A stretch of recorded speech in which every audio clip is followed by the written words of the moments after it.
יברכך אדוני וישמרך. 할렐루야. 예, 바레크카 아도나이 베이시메레카. 오늘도 전능하신 하나님께서 여러분에게 복을 주시고 여러분을 지켜주시기를 축복합니다.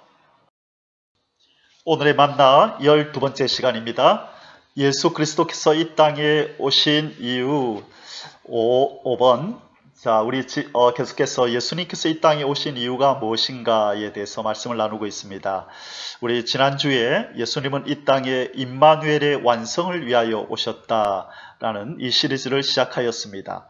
예수 그리스도의 나심을 임마누엘이라 하는데, 예수님이 이 땅에 오신 이유는 임마누엘의 완성을 위하여 오셨다라는 말씀을 드리면서 이 임마누엘의 완성은 총 8단계로 나눌 수 있다라고 말씀드렸습니다. 지난번에 그 임마누엘의 첫 번째 단계로 창조주께서 어떻게 만물과 인생과 임마누엘을 시작하셨는가에 대해서 말씀을 드렸고요. 오늘은 그 두 번째 임마누엘의 완성을 위하여 오셨다, 그 두 번째 단계에 대해서 함께 하나님 말씀을 묵상하도록 하겠습니다. 오늘의 본문 말씀입니다. 이사야서 7장 14절. 그러므로 주께서 친히 징조를 너희에게 주실 것이라. 보라, 처녀가 잉태하여 아들을 낳을 것이요 그의 이름을 임마누엘이라 하리라. 마태복음 1장 23절. 보라, 처녀가 잉태하여 아들을 낳을 것이요 그의 이름은 임마누엘이라 하리라 하셨으니, 이를 번역한즉 하나님이 우리와 함께 계시다 함이라. 한 구절 더 보겠습니다. 요한계시록 21장 3절에서 4절. 내가 들으니 보좌에서 큰 음성이 나서 이르되, 보라, 하나님의 장막이 사람들과 함께 있음에 하나님이 그들과 함께 계시리니 그들은 하나님의 백성이 되고 하나님은 친히 그들과 함께 계셔서 모든 눈물을 그 눈에서 닦아주시니 다시는 사망이 없고 애통하는 것이나 곡하는 것이나 아픈 것이 다시 있지 아니하리니 처음 것들이 다 지나갔음이로라. 아멘. 천지 창조 후에 시작된 하나님과 우리 피조물과의 임마누엘이 선악과 사건으로, 범죄함으로 말미암아 깨어졌고, 예수 그리스도가 이 땅에 오심으로 임마누엘의 역사가 이제 본격적으로 이제 진행이 되는 그런 역사가 이 땅에 나타났습니다. 그리고 그 임마누엘의 마지막 단계에 가면 바로 오늘 우리가 본문으로 읽었던 요한계시록 21장 3절처럼요. 하나님의 장막이 사람들과 함께 있음에 하나님이 그들과 함께 계시리니, 그리고 하나님은 우리 인생과 함께 계셔서 인간에게 죄로 말미암아 들어온 모든 눈물과 탄식, 또 질병과 사망, 이 고통과 환난들을 다 없애시고 다시금 하나님 창조주께서 우리 인생과 피조물과 임마누엘이라는 마지막 단계에 이르게 될 것을 말씀하는 본문입니다. 임마누엘의 시작과 끝, 이 8단계는요, 제가 지난주에 이렇게 간단하게 설명을 드렸고요. 오늘은 이 두 번째 단계를 살펴볼 시간입니다. 이 두 번째 단계는 어떻게 천지 창조 이후에 창조주와 인생과 만물들이 함께 하는 임마누엘의 시작이 되었었는데, 어떻게 이것이 파기되었는지, 그 이유가 무엇인지 이 선악과 사건을 중심으로 해서 한번 살펴보도록 하겠습니다. 하나님과 피조물과의 임마누엘은 이 선악과 사건, 바로 하나님의 법을 어긴, 이 하나님의 명령을 어긴, 다시 말해 하나님과의 언약을 파기해버린 이 아담과 하와로 말미암아 이 피조물과의 임마누엘도 파기되었다는 것이 오늘 주된 내용입니다. 오늘 이 선악과 사건을 중심해서 어떻게 하나님과 피조물과의 임마누엘이 파기되었는지를 우리 자세히 한번 살펴보도록 하겠습니다. 사랑하는 성도 여러분, 이 선악과의 의미, 또는 하나님께서 왜 선악과를 만드셨는가, 이 질문에 대한 여러 가지 답이 나와 있고 또 들어왔고 또 읽어왔습니다. 그러나 우리가 이 임마누엘이라는 이 관점에서 하나님과 피조물이 함께 하는 것이 임마누엘인데, 어떻게 이 임마누엘이 파괴되었는가라는 관점에서 이 선악과 사건을 이렇게 한번 살펴보면, 이 선악과를 하나님께서 만드신 이유가 무엇인지를 좀 더 깊게 또 좀 더 자세히 알 수 있습니다. 그래서 이번 시간에는 바로 이 선악과 사건으로 말미암아 이 임마누엘이 파기되고 그 다음에 하나님 존전에서 쫓겨나는 인간, 그리고 이 선악과 사건이 의미하는 것이 무엇인가라는 것을 좀 더 원어를 좀 살펴보면서 한번 묵상해 보도록 하겠습니다. 성경 구절을 한 구절 보겠습니다. 창세기 3장 23절에서 24절. 여호와 하나님이 에덴 동산에서 그를 내보내어 그의 근원이 된 땅을 갈게 하시니라. 이같이 하나님이 그 사람을 쫓아내시고 에덴 동산 동쪽에 그룹들과 두루 도는 불칼을 두어 생명나무의 길을 지키게 하시니라. 아멘. 오늘 하나님께서 왜 아담과 하와를 에덴 동산에서 쫓아내는 장면이 나옵니까? 우리는 이 질문에 대해서 보통 그렇게 답하지요. 죄를 지었기 때문입니다. 하나님께서 먹지 말라고 하는 이 선악과를 따먹고 하나님 앞에 죄를 지었기 때문에 하나님으로부터 이렇게 벌을 받아 쫓겨났습니다 라고 우리가 그렇게 듣고 또 말하고 읽어왔습니다. 그러나 엄밀히 따지면, 성경적으로 말하면 바로 이들은 하나님과의 언약을 파기하였기 때문입니다. 죄를 지었다는 말의 또 다른 표현은 하나님과의 언약을 파기하였다라고 우리가 말할 수 있습니다. 자, 그러면 이 언약을 파기했다는 말이 무슨 뜻인가, 이 부분을 우리 한번 조금 더 깊이 살펴보도록 하겠습니다. 사랑하는 성도 여러분, 성경을 특별히 창세기를 자세히 읽어보신 분들은 이 내용을 알고 알아차리셨을 텐데요. 그러나 아직도 많은 분들이 이 부분을 잘 모르고 계셔서 잠시 좀 설명을 드리고자 합니다. 창세기 1장과 2장의 차이를 혹시 여러분 알고 계십니까? 좀 더 이해를 돕기 위해서 힌트를 드리자면, 창세기 1장과 2장에 나타나는 하나님의 이름의 차이를 혹시 알고 계십니까? 예. 창세기 1장 1절부터 2장 4절까지는 우리 첫째 날부터 일곱째 날까지의 이 창조 기사가 나옵니다. 근데 이 창세기 1장 1절로 2장 4절까지에 나타나는 하나님의 이름은 바로 엘로힘입니다. 우리 성경에 보면 하나님이 가라사대 빛이 있으라 하심에 빛이 있었고 하나님이 보시기에 좋았더라. 계속해서 하나님이 그렇게 하나님의 이름을 소개하고 있습니다. 그것은 바로 엘로힘, 히브리어로 엘로힘, 이 전능한 하나님이라는 이름으로 나타내고 있습니다. 그런데 창세기 2장 5절부터 25절, 창세기 2장 이제 5절 이하에부터 보면 하나님의 이름이 바뀝니다. 그냥 하나님이 아니라 여호와 하나님이 이렇게 나옵니다.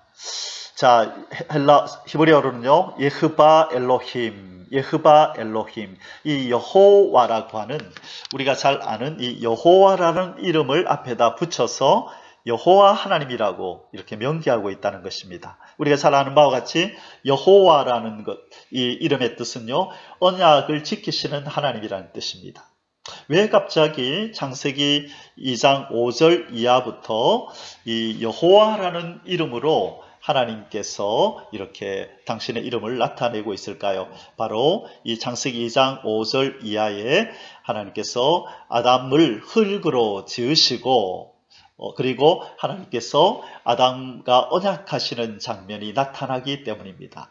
창조주 하나님은 더 피조물과 특별히 인간과는 언약 관계 속에서 만나시겠다는 것입니다. 그래서 우리가 성경을 구약, 신약 이렇게 말씀하고 옛 언약, 새 언약 이렇게 또 표현하죠. 그래서 성경에 보면은 아담 언약, 노아 언약, 아브라함 언약, 다윗 언약이란 말을 참 많이 씁니다. 그런데 하나님께서 아담과 언약을 하였는가라는 부분에 대해서는 많은 분들이 하지 않았다라고 자꾸 얘기를 합니다. 왜냐하면 이 창세기에는 하나님과 아담이 언약을 맺었다는 부분이 나오지 않거든요. 그러나 구약에서 뒷부분에 가면 그 부분이 나옵니다. 그래서 여기서는 하나님의 이름이 창세기 1장과 또 2장에 다르게 나타난다. 더 엄밀히 더 정확하게 말씀드리자면 창조 기사, 첫째 날부터 일곱째 날까지 천지를 창조하는 그 기사에는 하나님의 이름이 엘로힘으로 나타나고,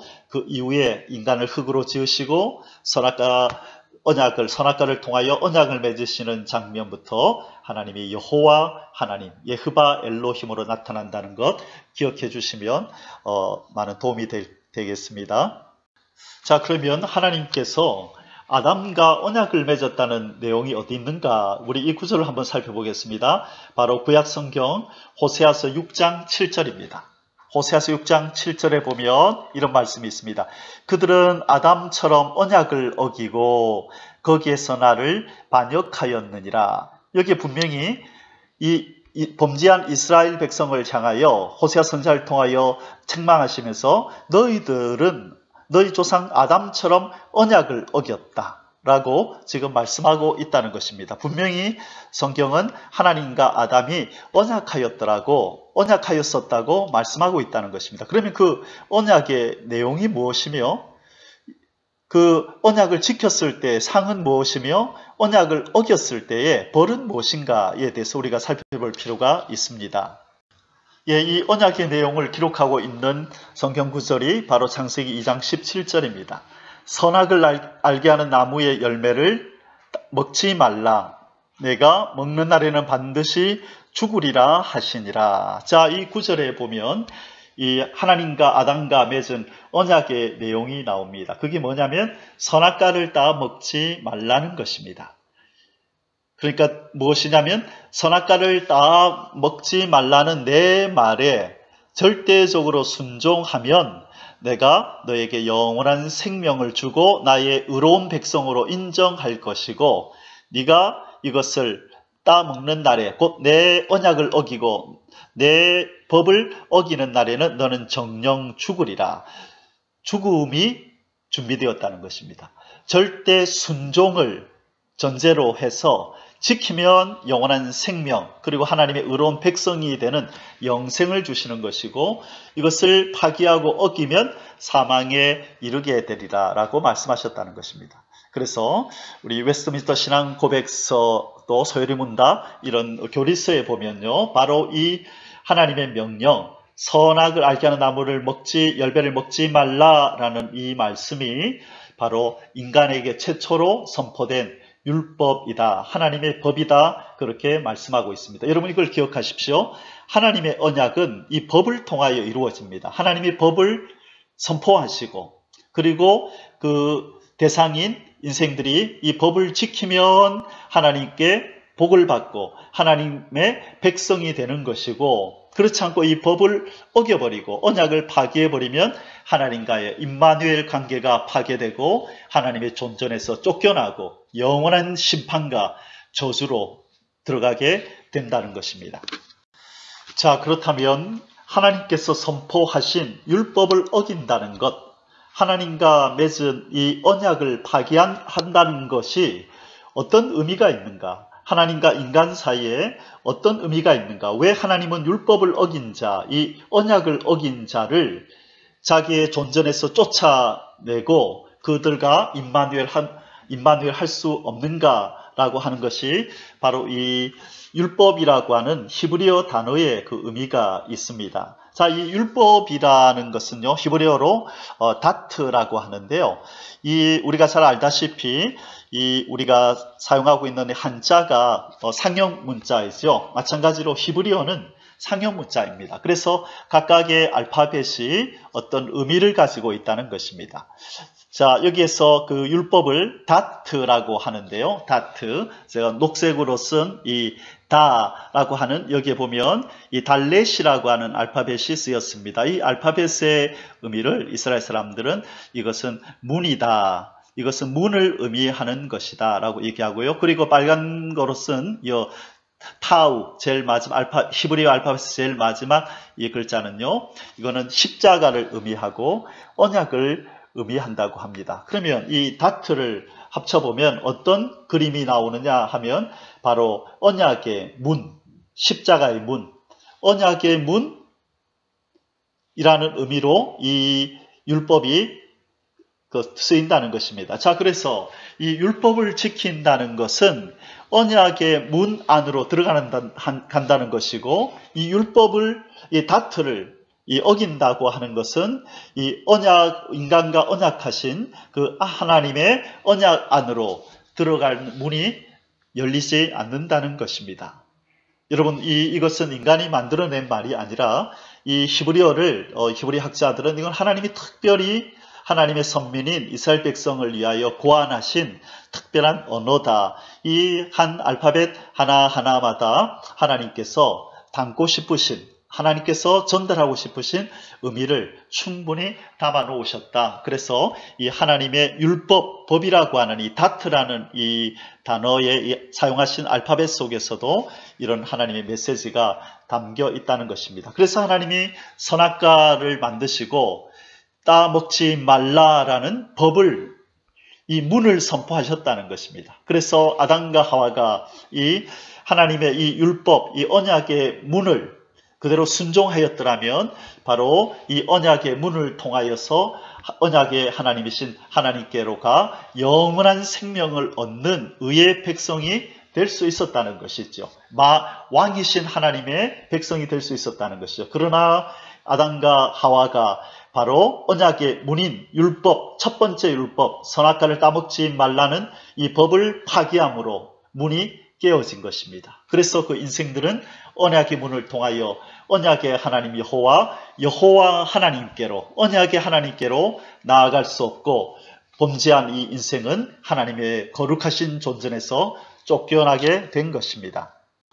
자, 이 내용을 우리에게 좀 더 명확하게 보여주는 장면이 바로 출애굽기 19장 5절에서 6절 말씀입니다. 여러분, 우리가 잘 아는 것처럼 430년 동안 애굽에서 종살이하던 이 이스라엘 백성들을 하나님이 이끌어내시고 드디어 시내산에 이르러서 모세를 통하여 하나님의 율법을 주시면서 이렇게 말씀하십니다. 출애굽기 19장 5절 6절입니다. 세계가 다 내게 속하였나니 너희가 내 말을 잘 듣고 내 언약을 지키면, 자, 내 말을 잘 듣고 내 율법의 말을 잘 듣고 내 언약을 지키면 너희는 모든 민족 중에서 내 소유가 되겠고 너희가 내게 대하여 제사장 나라가 되며 거룩한 백성이 되리라.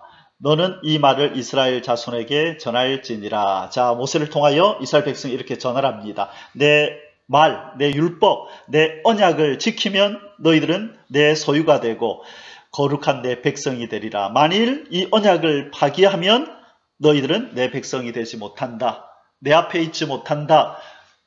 임마누엘이 깨어진다. 이제 지금 내가 너와 너희들과 함께 하고 있지만 그러나 언제든지 너희가 내 언약을 파기하면 나는 너희들과 함께하지 않고 너희들을 떠날 것이고 너희들을 진멸할 것이라. 다시 말해 임마누엘이 파기될 것이라는 것을 여기서 말씀하고 있는 것입니다. 바로 이 내용이 에덴 동산에서 첫 번째 하나님의 백성으로 창조된 아담에게 하나님께서 하신 말씀과 같은 맥락의 말씀인 것입니다. 사랑하는 성도 여러분, 인간이 사는 이 세상에 이 나라들마다 법이 있죠. 이 법들이 바로 하나님의 법, 이 율법에서 많은 원리를 가지고 와서 만들어졌다는 것 여러분 잘 아실 겁니다. 여러분, 우리가 사는 사회 속에서 이 학칙이라는 것이 있고 또 회사에는 사칙이라는 게 있습니다. 학교에는 학칙이 있고, 그렇죠? 회사에는 사칙이 있습니다. 만일 이 학생이 학칙을 지키지 아니하고 회사원이 사칙을 제대로 지키지 아니하고 중대하게 어겨버리면 징계를 받게 되어 있습니다. 학생들이 받는 징계가 무엇인가요? 이 학교에서 쫓겨나는, 이 학교라는 공동체에서 쫓겨나는 이 정학 처분을 받거나 더 심한 이 학칙을 어겼을 때, 중대한 이 죄를 범했을 때, 규칙을 어겼을 때는 퇴학을 당하는 것입니다. 그리고 회사원은요, 해고를 당하게 되는 것이죠. 이것이 바로 이 공동체에서 쫓겨나는, 이 공동체의 사람들과 임마누엘 하며 함께 했던 그 특권의 자리에서 쫓겨나는 것의 원리가 여기도 있는 것입니다. 마찬가지로 하나님 앞에서 하나님이 정한 규칙, 규례, 법령, 율법을 어기면 이 하나님 백성, 하나님 나라의 백성, 또 하나님의 자녀로서의 특권의 자리에서 쫓겨난다는 것입니다. 지금 그렇다는 것이 아니고요. 바로 에덴 동산에서 하나님께서 아담에게 첫 번째 율법을 주셨을 때 선악과의 사건이 바로 그런 의미가 있다는 것입니다. 하나님의 법을 지키면 영원한 생명을 얻고 하나님의 의로운 백성이 되는 것이요. 하나님의 첫 번째 법, 이 법을 통하여 세운 언약을 파기하면 하나님의 존전에서 쫓겨나는 임마누엘 파기가 일어난다는 것입니다. 우리 사회에 한 가지 예를 더 볼까요? 이 부부 간에는 부부의 도의라는 게 있습니다. 부부 간에 마땅히 지키고 행하여야 할 도덕적 의리를 부부의 도의라 그러는데 이것을 어느 한편이든지 간에 저버리면, 어기면 바로 이혼의 단계에 이르게 되는 것입니다. 바로 함께 하면서 이제는 이탈되는 거죠. 떨어져 나가야 되는 것입니다. 도리를 다하지 못했다는 것이죠. 이것이 바로 하나님과 우리 인간과의 관계에서도 동일하게 적용되는 것입니다. 그래서 하나님이 아담과의 관계를 청산해버리신 것입니다. 너와 나는 더 이상 함께 할 수 없다. 너는 그 도의를 저버렸다. 나와의 도의, 그게 뭐죠? 언약을 파기했다는 것입니다. 하나님이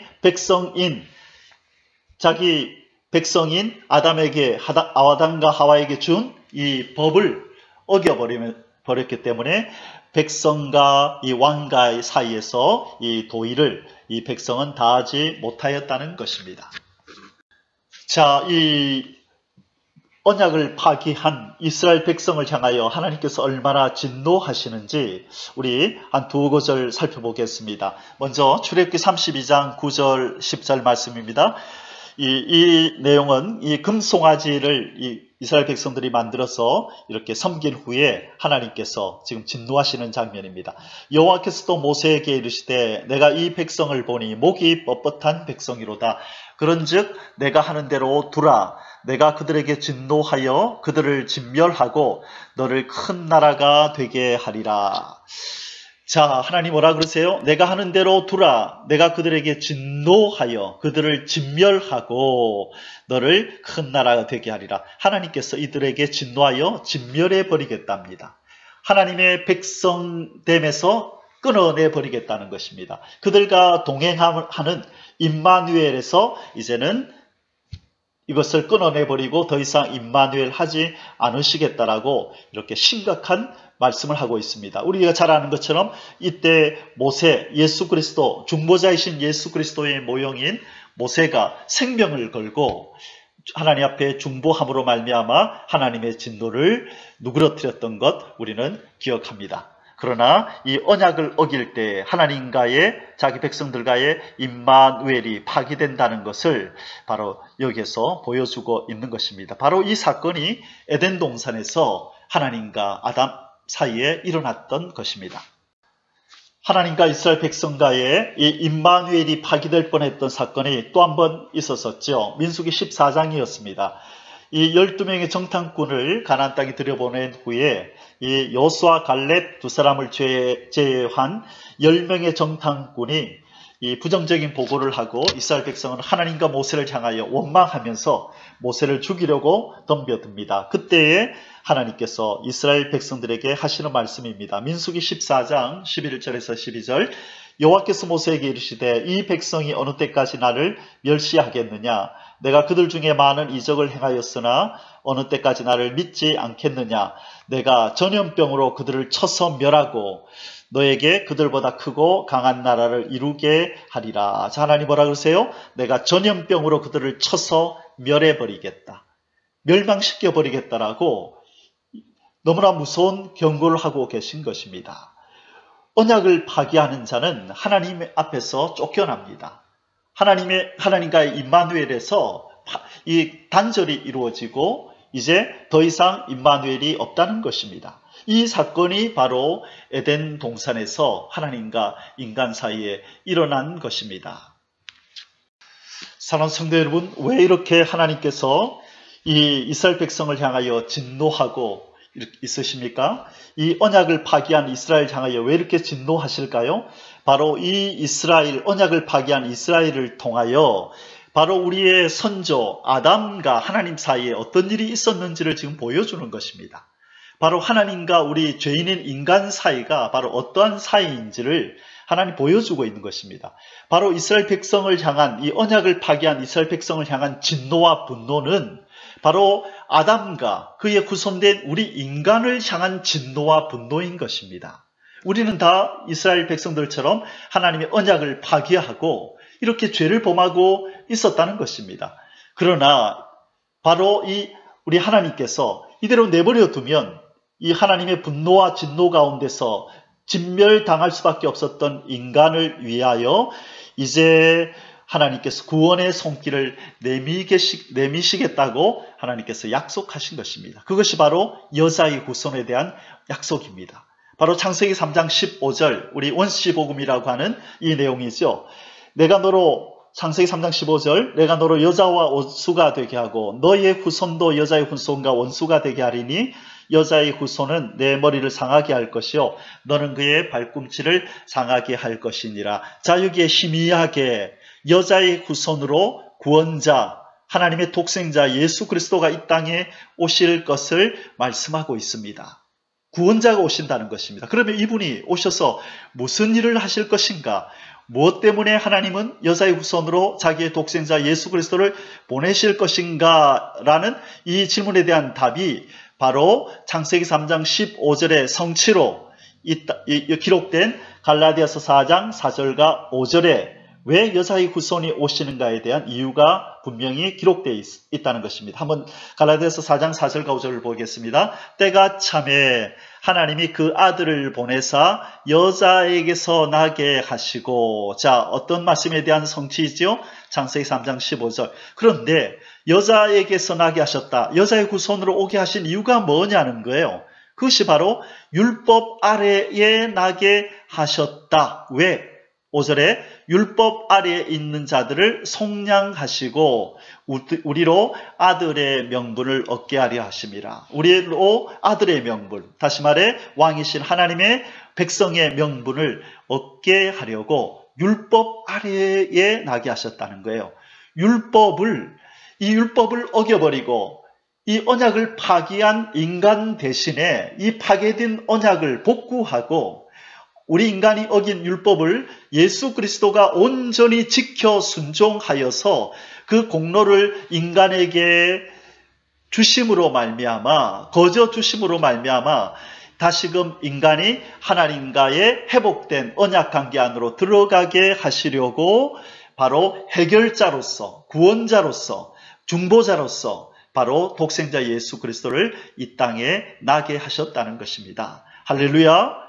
이 하나님의 사랑과 예수 그리스도의 이 땅에 나타나신 임마누엘이 없었다면 인간은 깨어진 하나님과의 임마누엘 관계를 영원히 복구하고 회복할 수 없었다는 것입니다. 그러나 사랑과 자비가 풍성하신 우리 하나님의 은혜로 말미암아 예수 그리스도가 이 땅에 임마누엘로 오셔서 율법 아래에 나시고 우리 대신하여 바로 율법을 다 지켜 행하시고 율법을 어긴 인간을 위하여 십자가에서 피 흘려 죽으셔서 그 죄의 문제를 해결해 주심으로 우리는 율법에서 이제는 속량되었고 율법의 저주 아래 있지 아니하다는 것입니다. 아멘. 우리 주 예수 그리스도를 찬양합니다. 할렐루야.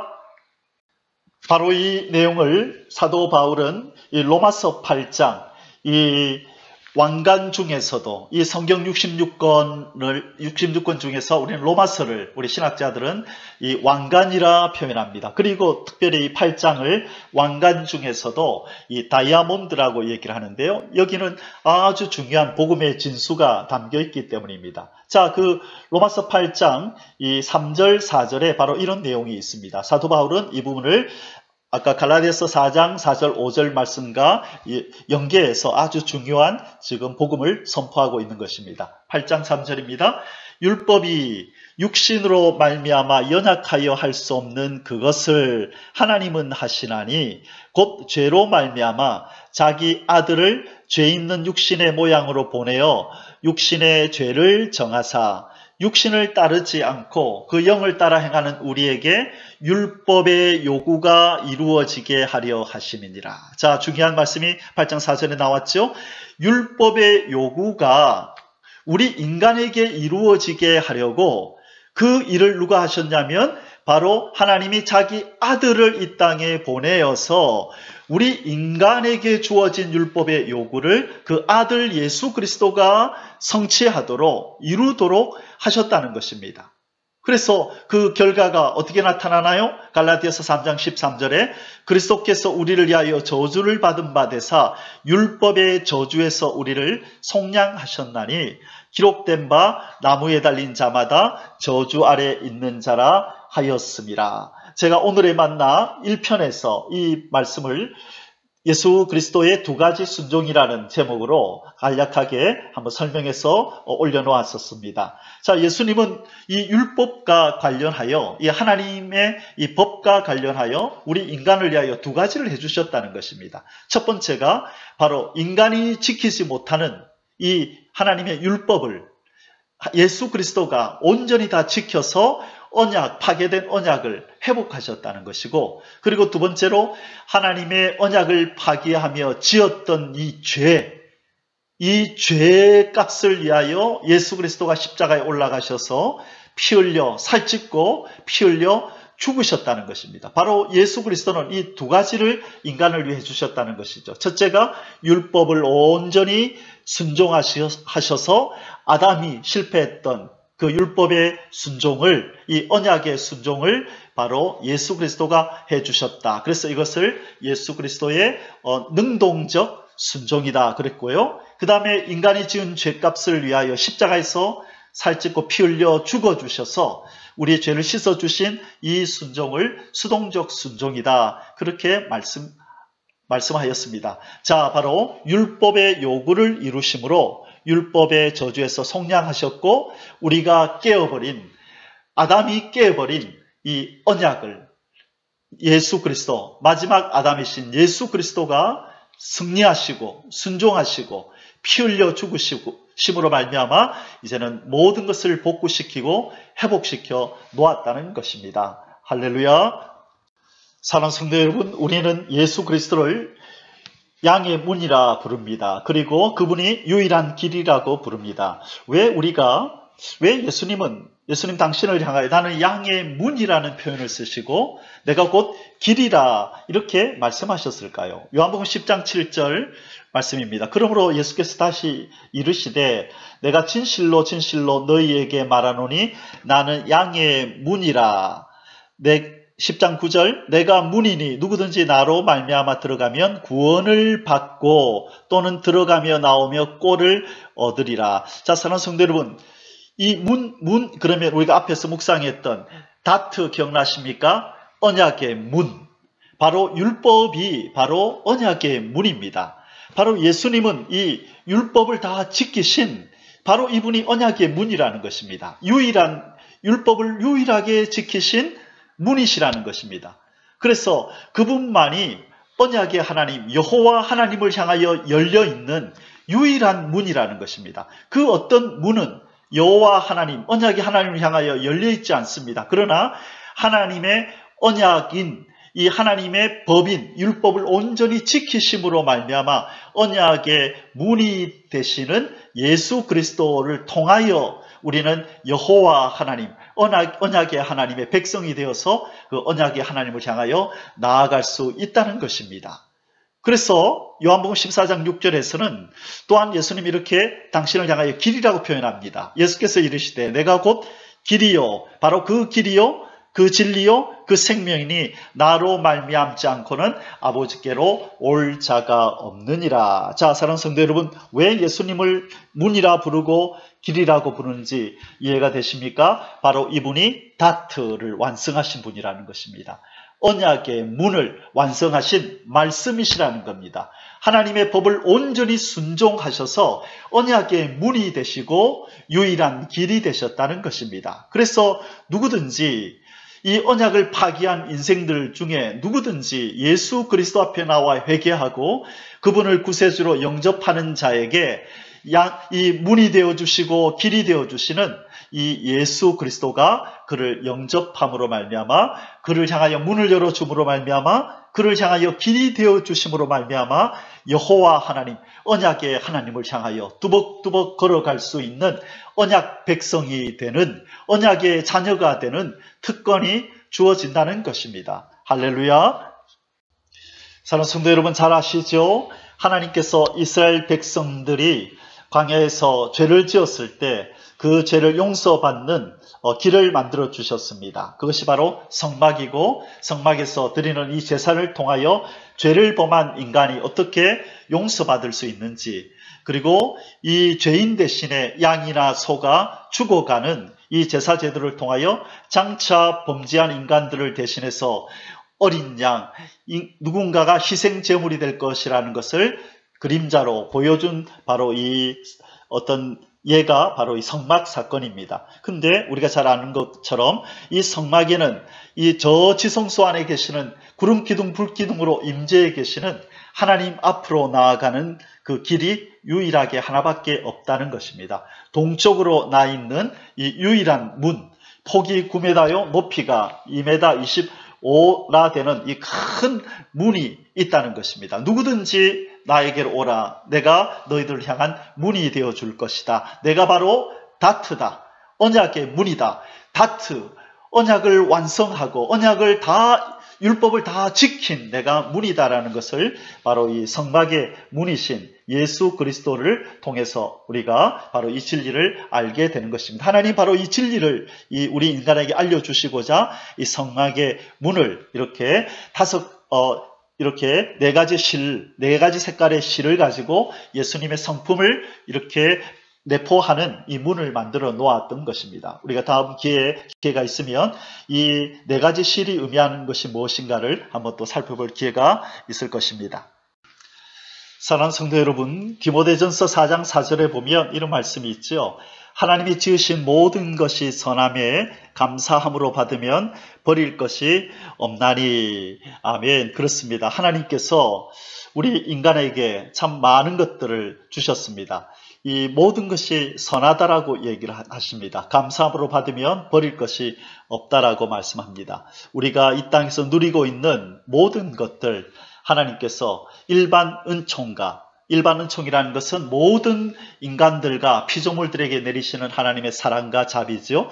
그리고 특별 은총, 이것은 특별히 하나님의 백성이 된 자들에게 내리는 특별한 사랑과 은혜입니다. 자, 그런데 그것 중에 이런 문화, 이 스포츠, 이런 것들도 하나님께서 우리 인간을 위하여 주신 은총 가운데 하나입니다. 그 중에서 이 영화라는 것도 참 우리에게 해를 끼치는 많은 영화들이 있지만 어떤 것들은 또 복음을 담고 있는, 우리가 영의 눈을 떠서 살펴보면 이 복음의 깊은 진수를 담고 있는 그런 영화들이 가끔 있습니다. 저도 영화를 즐겨보는 편은 아니지만요, 이렇게 오늘 말씀을 준비하면서 기억나는 이 복음을 담고 있는 이 영화 두 편이 떠올랐습니다. 첫 번째 것이 바로 이 라스트 모이칸이라고 하는, 지금은 이 영화가 이렇게 구하기도 힘이 드는데요. 이 내용은 정확하게 생각나지 않지만 바로 이 주인공이 이 사랑하는 여인을 이 악당들에게 이렇게 빼앗기게 됩니다. 이 악당들이 쳐들어와서 이 여인을 납치해서 가는데 이 여인을 구하기 위해서 이 악당을 쫓아갑니다. 그러다가 이 여인을 데리고 어디 동굴로 이제 찾아서 동굴로 피신을 했는데 이 악당들이 동굴 안으로 수십 명이 이렇게 들어오는 것입니다. 혼자서는 당해낼 수가 없었습니다. 그때 기억하기로는 이 모이칸족에 또 어떤 한 남자와 두 사람에서 함께 올라가서 그 남자 친구도 또 자기의 애인을 이렇게 납치당해서 함께 구하러 갔던 그런 내용이었습니다. 그러나 이 남자가 사랑하는 여인을 구출해서 동굴로 피신을 했는데 이 적들이 쫓아옵니다. 이 동굴 안에서 이 두 사람은 이 많은 적을 당해낼 재간이 없습니다. 그래서 뒤를 돌아보니까 바로 이 동굴 끝이 쫙 높은 이 폭포와 연결이 되어 있습니다. 그래서 이 애인들을 데리고 이 폭포로 뛰어내리려고 하니 이 겁이 많은 여인들은 도저히 그렇게 하지를 못합니다. 그때에 이 두 남자가 이렇게 얘기를 합니다. 끌려가라.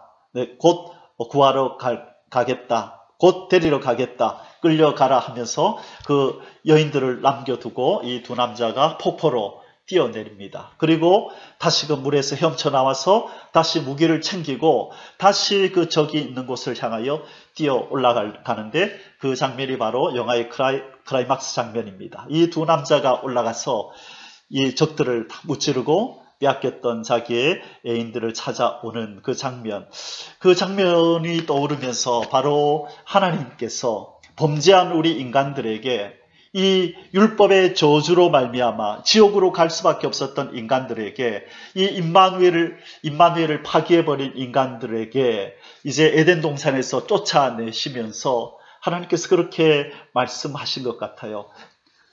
이 땅에서 나가거라. 내가 곧 너희들을 찾으러 가마. 라고 하시면서 아들 예수 그리스도를 이 땅에 보내셔서 우리를 되찾으셨다. 그렇게 적용이 되었습니다. 우리가 그리고 근래에 상영했던 영화라서 아마 잘 기억하실 것입니다. 이 테이큰이라는 이 영화, 이 사랑하는 이 딸이, 이 남자는 리암 리슨인가요? 이 아주 유명한 이 영화 배우가 이제 경찰 출신이었는데 이 딸이 친구들과 외국에 여행을 갔다가 인신매매범한테 이렇게 잡히게 됩니다. 그때 이 딸이 침대 밑에 숨었다가 아빠에게 전화를 걸어서 지금 아빠 이 악당들이 나를 잡으러 와 하면서 긴급하게 전화를 합니다. 그때 이 경찰 출신이었던 아버지가 딸에게 가만히 조용히 하라고 가만히 있으면서 그 네 눈에 보이는 이 적들의 모든 신상을 다 얘기하라고, 그 사람이 어떻게 생겼는지, 혹시 문신이 있는지 없는지, 귀걸이는 있는지 없는지, 목걸이는 있는지 없는지 하나하나 다 얘기하라고 하고 이 딸은 그것을 적을 바라보다가 바로 그 정보를 주는 가운데 잡혀서 끌려가게 됩니다. 그때 이 아버지가 약속하지요. 딸아, 조용히 끌려가라. 내가 너를 반드시 찾아낼 거다. 반항하지 말고 끌려가라 라고 말합니다. 그리고 나서 영화가 진행되는 가운데 이 아버지가 이 딸을 찾아서 이 딸이 간 나라에 가서 하나하나 이 정보를 가지고 이 악당들을 이제 추적하기 시작합니다. 그러다가 마지막 이 딸이 팔려가는 그 배 안에서인가요? 이 인신 매매범들한테 팔려가는 여인들이 있는 그곳에 가니 이 마약에 취해 있고 그리고 완전히 이렇게 포박되어 있는 이 딸을 발견하고 딸을 깨워서 이제 마주칩니다. 그때 이 딸이 하는 말이 있죠. 아빠 꼭 나를 찾으러 올 줄 알았어 라고 하면서 이렇게 부둥켜 안고 웁니다. 참 그 장면을 보면서 제가 기억이 잘 나지 않아서 맞게 설명했는지는 모르겠지만 바로 이런 내용이었습니다. 그때 이 하나님께서 우리 인간을 찾아오시는, 이 죄를 범하고 떠난 이 인간을 찾아오시는, 이들은 사랑하는 자들을 찾아왔지만 그러나 우리 인간은 하나님 앞에서 범죄하고 진노의 자식이 되어서 떠났었는데 이 거룩하신 하나님이 우리를 다시 되찾으러 오신 것입니다. 바로 그 예수 그리스도가 우리의 신랑이 신부를 찾듯이 우리를 찾으러 오신 이 사건이 바로 이제 하나님께서 아들 독생자 예수 그리스도를 이 땅에 보내신 사건이 아닌가 그렇게 생각됩니다. 오늘의 묵상 결론을 오늘 맺겠습니다. 우리 2단계, 지금까지 2단계의 말씀을 우리가 살펴보았습니다. 임마누엘의 8단계 중에서요. 첫 번째 단계가 임마누엘의 시작, 천지 창조 이후에 하나님이 우리 인간과 만물과 함께 하셨다. 그리고 오늘 말씀 임마누엘이 어떻게 파기되었는가? 바로 아담과 하와가 언약, 율법, 하나님의 율법으로 맺은 이 언약을 파기함으로 말미암아 이 언약의 하나님을 향하여 가야 하는 이 문이 파괴되었다, 열리지 않았다라는 것입니다. 우리가 오늘 그 말씀을 살펴보았고요. 이제 다음부터 이 세 번째 단계를 살펴볼 텐데요. 이제 언약을 파괴해버리고 떠난 이 인간들을 어떻게 하나님이 찾으러 오시는지, 어떤 단계를 통해서 우리를 되찾으셔서 그 품에 안으시는지, 우리 다음 묵상은 세 번째 단계입니다. 임마누엘의 회복, 율법을 주심. 하나님이 우리 인간에게 율법을 주신 사건이 무슨 의미가 있는가? 왜 하나님이 모세를 통하여 우리 인간에게 이 지구 땅에 율법을 주셨는가를 우리 다음 묵상 시간에 자세히 살펴보도록 하겠습니다. 할렐루야. Llevar